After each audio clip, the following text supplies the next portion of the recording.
In order to meet the business branding requirements, the sub-CA will be created or established by the certifying authority. Then Indian and foreign national exceeds 49% of its capital will be eligible for the grant of license. So here the applicant should submit a performance bond or furnish the banker's guarantee from a scheduled bank in favor of the controller.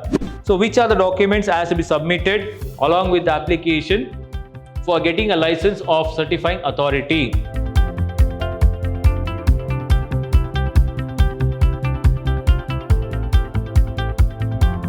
And a warm welcome to all dear students. I, George Elime, Commerce Faculty, Department of Commerce, Vidyashram First Grade College, the Temple of Excellence, Mysuru. Dear students, today we shall take up session 5 of Unit 5 related to Information Technology Act 2000. In the last session, I was explaining to you about the various important provisions which is coming under this particular act. Now we shall continue with that, the controller of certifying authorities and who is a certifying authority and what are the functions of the controller of certifying authorities. Now in this class we shall see the certifying authorities. Now who is the certifying authorities? Certifying authorities are the responsible persons for issuing the digital signature certificates to the end users. So certifying authorities are the responsible persons who are responsible for issuing the digital signature certificates for the end users or to the end users. So in order to facilitate greater flexibility, in order to give more flexibility, freeness to certifying authorities, controller of certifying authorities has allowed the creation of the sub-CAs. So in order to give more flexibility, that is for the certifying authorities, the controller of the certifying authorities has allowed the establishment of the sub-controller, that is certifying authorities, sub-certifying authorities. Now as per this model, it says a certifying authority can create a sub-certifying authority to meet its business branding requirements. So in order to meet the business branding requirements, the sub-CA will be created or established by the certifying authority. So, but however it says the sub-CA will be the part of the same legal entity. Even though they are a sub-certifying authority, they will be part of the main aspect, that is the legal entity of the certifying authority. Now the sub-CA model will be based on the following principles. First one, it says, the first principle says the CA, that is certifying authorities, must not have more than one level of sub-CA. So the certifying authorities, they should not have more than one level of the certifying authority. Secondly, a sub-CA certificate which has been issued by the certifying authority is used for issuing an entity certificates. Thirdly, the CA with sub-CA must necessarily issue end entity certificates only through its sub-CA, and the only exception will be here for code signing and time stamping certificates, which may be directly issued by the CA, which may be directly issued by the certifying authority. Now licensed certifying authorities are SafeCrypt, that is a private certifying authority. NIC, it means an organization of a government of India which is issuing the certificates to the government organization. IDRBT, that has been established by Reserve Bank of India for issuing the certificates to the banking industry. Then TCS, this is a private certifying authority to issue the certificates to the individuals, companies as well as the government users. And MTNL. So, and next is Customs and Central Excise, then Code Solution, then eMudra. So all these are the part of the principles or the licensed certifying authorities. The following persons can apply for grant of license to issue the digital signature, that is certificates, namely an individual being a citizen, digital certificates, namely an individual being a citizen of India and having a capital of 5 crores of rupees or more in his business or profession can apply for the license to issue the digital signature. Secondly, a company which is having a paid up capital, not less than 5 crores of rupees can apply for the digital signature certificate. Then the third one is the net worth of not less than 50 crores of rupees. No company in which the equity shares capital held in aggregate by the non-residents of India and foreign institution investors or foreign companies exceeds 49% of its capital will be eligible for grant of license. In case where the company has been registered in the Companies Act of 1956 during the preceding financial year or in the current financial year during which it applies for grant of license under the Act and whose main objective is to act as a certifying authority, then the net worth referred to is subclause, right? That is subclause. Secondly, will be the aggregate net worth of its majority shareholders holding at least 51% of the paid up equity capital being the Hindu undivided family, firm or a company. Majority of the shareholders should not include non-resident India, foreign national, foreign institutional investors and foreign company. The next it says the majority shareholders of the company whose net worth has been determined on the basis of such majority shareholders should not sell or transfer its equity shares which is held in such company unless until such a company acquires or it has its own net worth of not less than 50 crores of rupees and without the prior approval of the controller.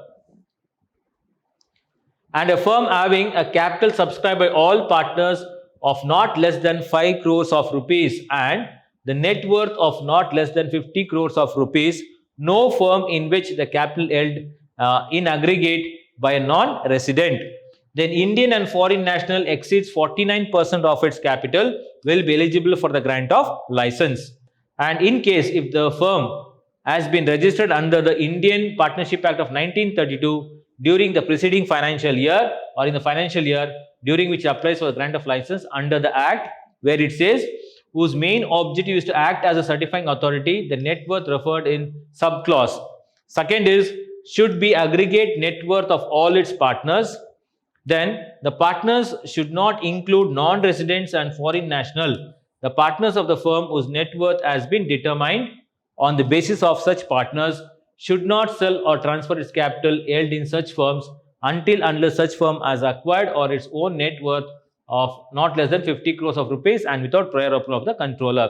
Then the central government or the state government or of any of the ministries or department agencies or authorities of such government.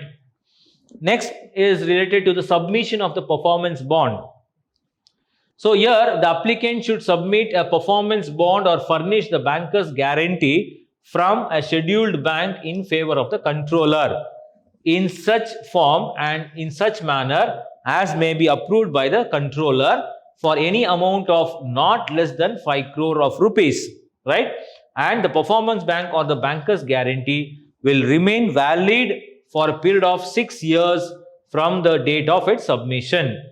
So, submission of performance bond is where an applicant should submit a performance bond or furnish the banker's guarantee from a particular scheduled bank and nationalized bank in favor of the controller. It may be in such kind of format or in such kind of manner as which may be approved or how it has been required or approved by the controller, and that amount should be not less than 5 crores of rupees, and the performance bond or the banker's guarantee will remain valid until for a period of 6 years from the date of its submission.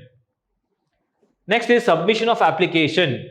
Now, every application for a license certifying authority should be made to the controller in the form or in the manner given in Schedule of 1 of the Information Technology Act 2000, that is for the certifying authorities.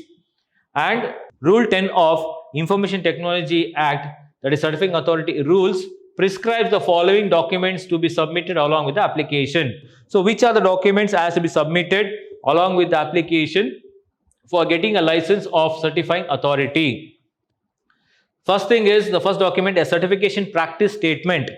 Second is a statement including the procedures with the respect of identification of applicant. Third is a statement for the purpose and scope of anticipated digital signature certificate technology, management or operations to be outsourced. Then next document is certified copies of the business registration documents of certifying authority that intends to be licensed. Then a description of any event, particularly current or the past events or insolvency that could be materially affect the applicant's ability to act as a certifying agency or authority. Then if an undertaking by an applicant to the best knowledge and belief it can and will compile with the requirements of a certification practice statement, then an undertaking that certifying authority's operation would not commence until its operation facilities associated with the functions of generation, issue and management of digital certificate, digital signature certificate, and are audited by the auditors and approved by the controller in accordance with the rule 20. Next, an undertaking as submit a performance bond or a banker's guarantee in accordance with the sub rule of rule 8 within 1 month of the controller indicating its approval for the grant of license operate as a certifying authority. Then any other information which is required by the controller apart from all this above mentioned documents, the following particulars also need to be furnished. That is, the company profile or experience of an individual. Then for an individual, proof of capital of rupees 5 crore or more in his business or profession. Then for a company or a firm, it requires a proof of paid up capital not less than 5 crore, a proof of net worth of not less than 50 crores, then proof of equity, that is proof that equity share capital held in aggregate in NRIs, FIS or foreign companies does not exceed 49% of its capital. Then undertaking to submit performance bond or banker's guarantees valid for 6 years from the scheduled bank for amount of less than 5 crores in accordance with the rule of the IT Act. Then a cross check or a bank draft of rupees 25,000 for fresh application or rupees 5,000 for renewal and in favor of the pay and accounts officer, DIT, New Delhi. Both fees are non-refundable. Then certified true copies of the company's incorporation, the registration certificate of the companies, then articles of association, then original business profile report with the certification of form registrar of companies, that is from the register of companies, then audited accounts for the past 3 years, the CA certificate practice statement, technical specification of system and the CA security policies, standards and infrastructures, proposed and location of facilities, then information technology and securities policy proposed to be followed by CA in its operation, the statement addressing the manner in which the CA shall compile with the requirements stipulated in the IT Act of Rules and Regulations, then organizational chart and details of all the trusted personnel, then the date by which the applicant will be ready for audit to start. The application shall be deemed to have received on this particular date of the processing purpose, the date on which commencement of the certifying authority operation is proposed, then an undertaking by the applicant that they will make payment to the auditor appointed by a controller of the certifying authority at the rate to be prescribed by the CCA. Then the controller reserves the right to call for or any other information that may be required for the process of application. Then application for license to operate as a certifying authority, including all the supporting documents, must be submitted in triplicate in 3 copies. Then they should be in the form of 3 identical set numbers 1 to 3. So that finishes the session. We have one more session on this particular topic. So here we started with certifying authorities. I told they are responsible for issuing digital signature certificates to the end users.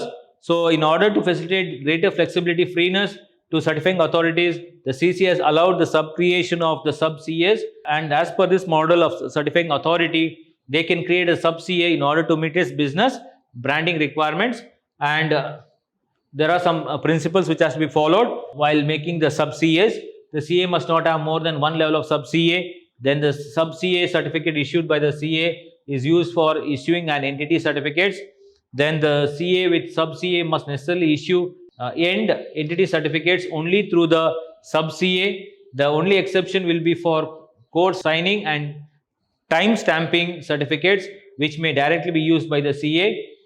Then the license certifying authorities here are, one is SafeScript, that is a private certifying authority. NIC, it is an organization of the Government of India issuing certificate to the government organization. IDRBT, it has been established by Reserve Bank of India for issuing certificates to the banking industry. Then the TCS private certifying authority to issue the certificates to individuals, companies and the government users, and MTNL, Customer Central Excise, Code Solution, e-Mudra. And the following persons can apply for the grant of license for issuing the digital signature certificates. Namely, it may be an individual or it may be a citizen of India, right, and having capital of 5 crores of rupees or more in his business or his profession. Then it can be a company having paid up capital of not less than 5 crores of rupees. Then the net worth not less than 50 crores of rupees. No company in which equity share capital held in aggregate by the non-residents of India, foreign institution investors or foreign companies exceeds 49% of its capital will be eligible for grant of license.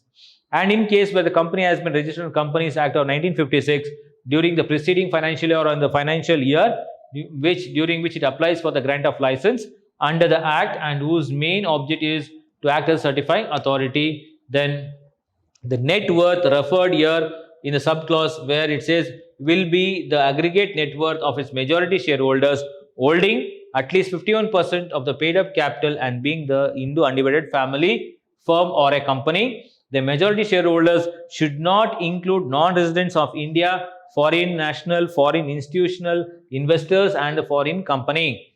And majority of the shareholders of a company whose net worth has been determined on the basis of such majority shareholders should not sell or transfer its equity shares as held in such companies until unless such a company acquires or has its own net worth of not less than 50 crores of rupees and without prior approval of the controller.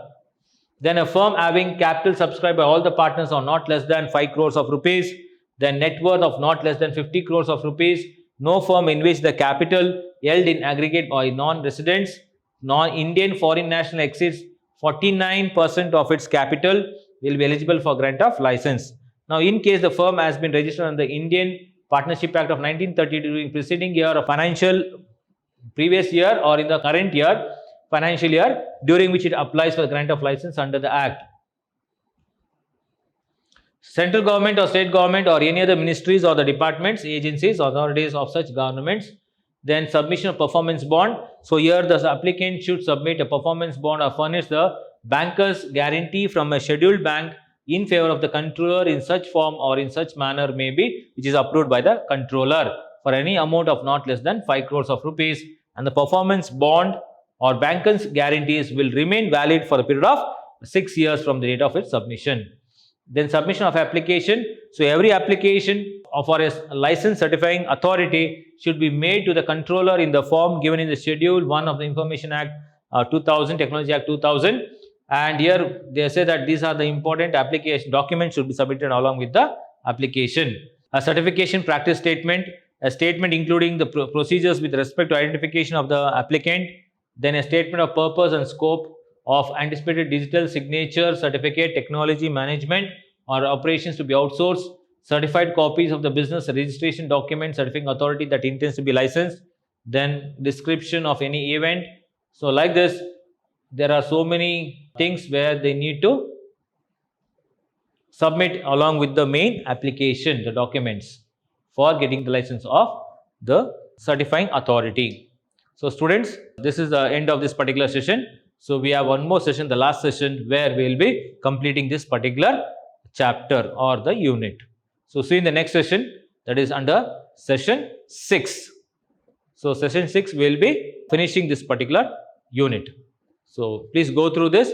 So they may ask you sometimes what are the important documents which has to be submitted, that is for getting the license of digital signature, that is for getting license for the certifying authorities. So hoping that you understood the topics. See you in the next class. Until then, take care. Have a nice day. Thank you, students.